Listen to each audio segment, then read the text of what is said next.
Welcome to TRADEREP. This is Shorthammer. It is the 15th of October, 2019, and we're taking a look at Amazon on the 4-hour chart. Now, if you remember back to last earnings, Amazon sold off. And if we look on the 2nd of August is when we entered this area below the 1833 level on Amazon. And we pushed all the way down to the 1718s, then retraced, and we kind of locked ourselves inside of this channel for the next month and change, where we sort of matriculated between the 1740s as far as the lows. Some of them bouncing the 1756s, so I love that level, but 1740s as far as the lows, and the 1830s as far as the highs, roughly about the 1833 level. And we were unable to break out of this. We just sort of bounced around inside of this little channel. And we attempted to break out of this channel on the 5th of September, but we rejected and went right back into the channel, attempted another break again, pulled back down into the channel, and have been unable to get above this 1833 level. And we pulled down. Now, we were holding the 1740s up until roughly, let's see, when is this? This is the end of September, around September 25th. Those bottoms started to give way a bit. And even though we pulled back in here and retested the 1770s, we pulled right back down around the 1740s and went below. Now, for me, the 1756 level is the level that we need to stay above to be able to springboard and push up into this channel. The bottom of the channel is the 1740s. So this to me is the upper 1740s here is the bottom of this channel here. But we still want to be above the 1756s to me. That's the area we want to be above. So what was previously demand has become supply. And as you see, since we've been down here below these upper 1740s, we've really been unable to get back over that. And so we've almost created a new channel between the 1740s and the 1705 area. As you see, we're in here, just bouncing around. Now we're making another attempt to be able to break out of this. And to do that, we have to get over the 1756s. So if you're watching Amazon and you're wondering, hey, what's going to happen next? We have to get out of this channel. And what's funny is we'll be exiting one channel and entering into another, but at least the 1756s has more room above this into this channel, has more room to the upside. And if we could get pushed back near those 1833s, it might be interesting. So these levels are interesting to watch going forward into earnings, whether we buy up and we break the 1756s prior to earnings, or if we continue to bounce around inside of this channel, then we really have to keep our eye on the levels for Amazon, because if Amazon happens to miss, we have room all the way down to the 1500s. And that's what's really, really interesting. So this is really the starting point for Amazon is so important headed into earnings. Where we are could really affect the range and where it can reach. So the expectation on Amazon is usually into earnings, we run 100 points, 150 points into earnings. And a lot of people prior to 30 to 45 days out from Amazon earnings begin to build earnings positions expecting 100 to 150 point run. We have not had that. And I'm not sure which direction Amazon is going to go on earnings. I think we're all pretty certain they're going to blow the numbers out of the water. So I'm not sure why it's just been consolidation, then to the downside. It's just been range bound. We haven't had that expansion that we're used to on Amazon.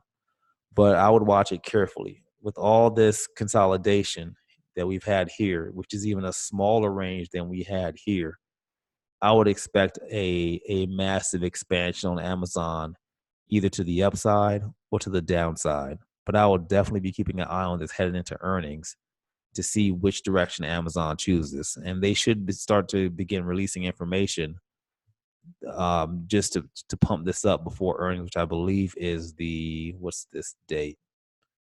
The 24th. So that's coming up next week. So we'll see if we get any movement in Amazon. Let's look at the 5-minute chart real quick. Let's see what we have there. Where's our 5-minute? Is that it? There we go. So if we see what happened today, Amazon pre-market was already on its way up, and we had a squeeze from the 1730s to the upside. Hold on a second. Let me take a look at this. No, this is not. Let's see. 1 second. Let me pause this for a second. So here we go. I had the improper dates on this chart. So now what we'll see is we had a drop down to the 1722s, which are some lines that we've had for quite some time. And the 1722s, we see the tap once, tap twice, typical Amazon movement.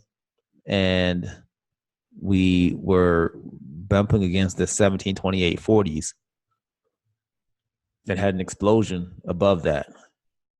And look at this push up. Now, what I don't like about this push up is as Amazon is pushing up on this 5-minute, the money flow is headed down here. I don't like that. But this is on a lower time frame chart. So we'll see what tomorrow brings. But look at these upper wicks around the 1740s. So we'll see if we can get through that and what tomorrow looks like. We are currently gapping up slightly on the futures if we look at the ES. So we'll see if there's carryover into tomorrow. I would watch for, look at these lines, 1742, 1738, 1735, 1731, 1728.40, 1722. Look how these lines were obeyed today. How we couldn't get above. We finally broke a pushed through and had a strong push through, had a back test here. Next candle through, how it's exploding through these levels. Back test here, exploding through these levels. Back test here, pushing up again, can't get through. Back test, riding, push up again. So these levels do matter. And you may want to add these to your Amazon chart if you're doing some intraday trading on this, just so you can see your levels. Because what we do want is, if we want Amazon to go on this massive pre-earnings run headed into next week, which it can do, we want that to start as soon as possible. And we do have a few earnings tomorrow that can really move the market. We'll see if Amazon can get through these 1756s. The main intraday pivot for tomorrow is at 1733.45.